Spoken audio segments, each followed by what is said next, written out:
My name is William McNary, MC capital N-A-R-Y, and I'm the president of U.S. Action and the co-director of its Illinois affiliate, Citizen Action Illinois. And we're proud to stand with Congressman Davis and our allies in organized labor in strong support of the Employee Free Choice Act as another important rung on the ladder to economic recovery in this country.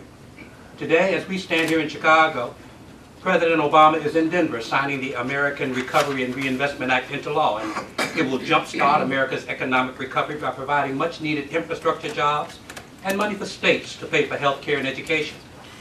The American Recovery and Reinvestment Act is a major down payment on our long-term economic future, but another key to economic recovery is rebuilding a middle class in this country, and that's why we need the Employee Free Choice Act.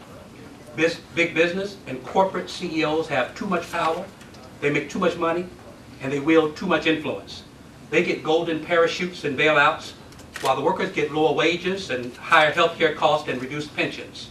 And so the Employer Free Choice Act, it levels the playing field. And so the real question here is, do workers like Gail and Jose get the freedom to choose whether they can form a union, or will the bosses continue to be allowed to harass and intimidate and fire those ones who try?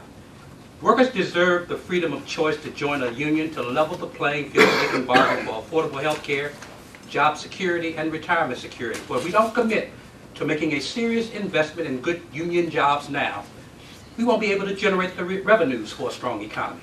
If we don't generate the revenues for a strong economy, that means too many of our children won't get the education they need to become deep thinkers and high earners. And that means that the cost of health care will continue to bankrupt families and keep our employers uncompetitive with their foreign counterparts, and that means that our ability to build greater global competitive economy will be lost to other countries, and that means that we won't be able to invest in clean energy economy, which would reduce our dependence on foreign oil and save our planet in the process. Now, I'm a firm believer in affirmative action, but one of the most successful affirmative action programs in this country has been the labor union movement. It has lifted more African Americans and people of color from poverty to the middle class than any other affirmative action program.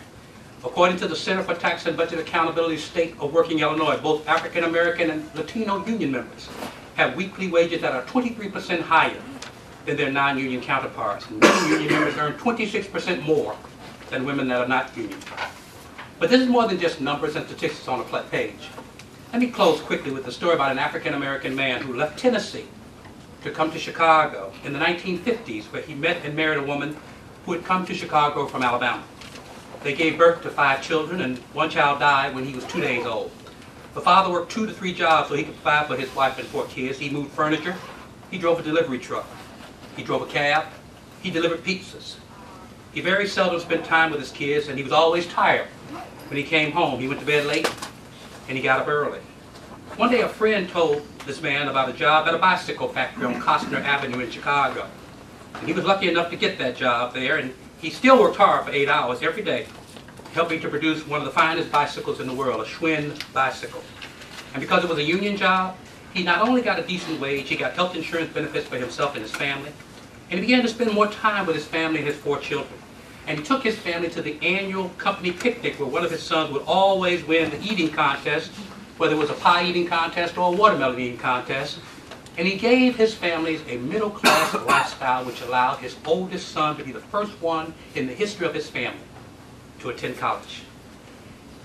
That man was my dad, and I'm his oldest son. By the way, it was my brother Fred who won the eating contest, but all 4 of us got to attend college.